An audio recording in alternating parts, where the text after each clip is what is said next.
All right, so you want to change your radiator fluid, right? On your 4th gen. This is for the 4th gens. And it can be fairly difficult if you don't know this little shortcut.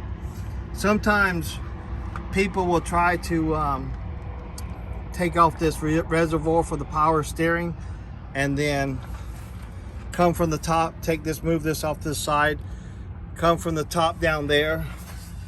You ain't gonna be able to see it, but it's down there in the corner. And you'll scratch your arm up. They tried to come underneath. You ain't gonna get it from underneath. So what you do is, the best way to get to that petcock and pull it out is you remove this cover, remove your grill, and then if you looked right here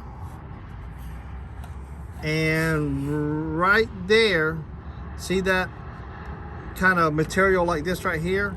This material just like this, but that's it right there. Right there. And that covers a hole basically right there. There's a big gap right there, and you fold that back, and then you can take and reach right in, well, right through here, and you go right through your arm right through there, and the little petcock deal is right there. And you just it's a socket head, or either the inside of the socket head is an Allen wrench, and you do it a quarter turn, and then you pull it straight out. Also, because it's a socket head, it kind of makes it a little difficult to get in there and get it out. What you can do is go to AutoZone, right? And this is the petcock for a 3rd gen. That's the part number. Advanced Auto. Only Advanced Auto carries this Dorman part. O'Reilly's does not, and I don't think AutoZone, but I've gotten these at Advanced Auto each time. But that's the part number.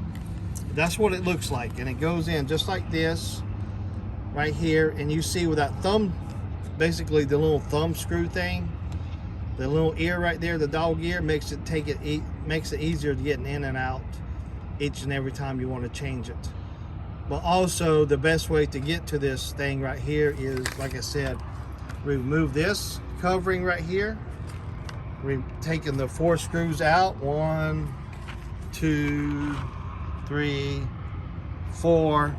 Take off the grill, and that cover right there, you can see it covers a pretty big opening. You undo it, fold it back, and then you can just reach straight through here, right here at the bottom of the radiator, and undo that petcock and drain your radiator fluid.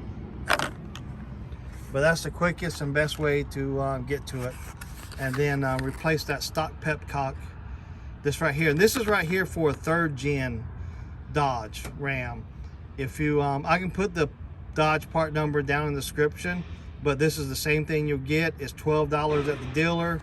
This is like just a couple dollars at Advanced Auto. That's that part number right there. But yeah, and it's the same thing. It's a 3rd gen. I don't know why they made it more difficult for the 4th gen, but they always do, the engineers, right? But anyways, all right, I hope that guys help you guys out. See y'all later. Be safe out there.